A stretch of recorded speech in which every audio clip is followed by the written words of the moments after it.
yifuza kugeraho ndetse azi n'icyo yifuza kuba cyo.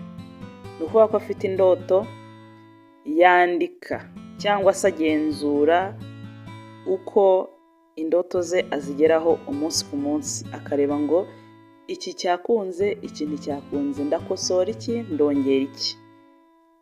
Uyu mujene rwose ni umuhanga, ikimugaragaza ni uko afite intego.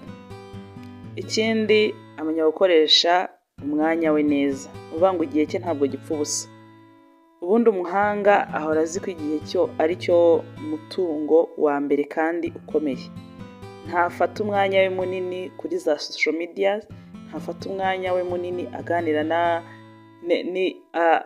n'abatamufitiye umumaro, ahubwo umwanya we munini awukoresha mu bimwungura ubumenyi ndetse n'ibikorwa bimufitiye akamaro. Uyu mujene akunda gusoma kandi akunda kwiga. Ntabwo yiga gusa ngo atsinde, ahubwo yigira kumenya no gukura mu bitekerezo. Ni ukuvuga ko asoma ibitabo, akurikira ibiganiro bifite icyo bimwubaka, ndetse agakurikiza n'inama nziza zamugirira akamaro yunguka umunsi ku munsi.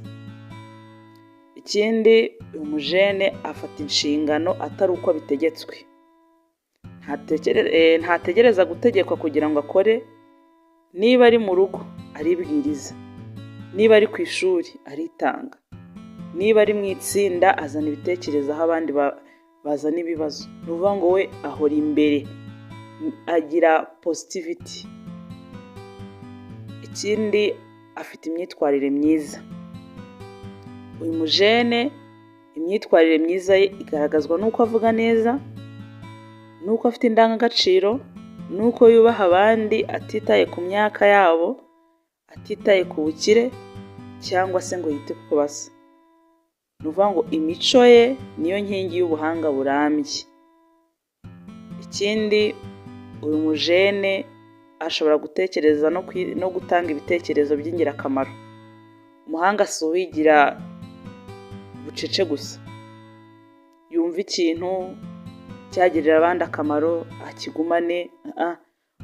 Umujene w'umuhanga ashobora gufata ijambo, ashobora gusobanura igitekerezo cye neza, kandi atanga ibisubizo aho abandi batabikekaga.